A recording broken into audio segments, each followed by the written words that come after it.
Alright, let's spell love with balloons, if you guys can see it. We're spelling love. Very simple. I like the balloons. They come various colors. But now that Valentine's is here, I try to do an E here, a V, and a little heart kind of thing. But it's a little difficult when you're not a professional balloonist. Now, they do come with a bunch of balloons sorted. They give you 2 ribbons for different colors, right?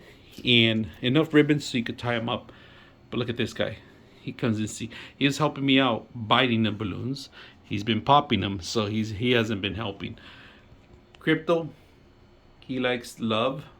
He likes balloons. He just doesn't like the noise when they pop. But check it out, guys. For Valentine's, it's a perfect gift. Various colors. I could continue making lots more balloons, but at the end, I had to take them off too. So just be aware that keep away from children. Choke hazard. All right. So spell love. As you can see, I hope you guys enjoy the video.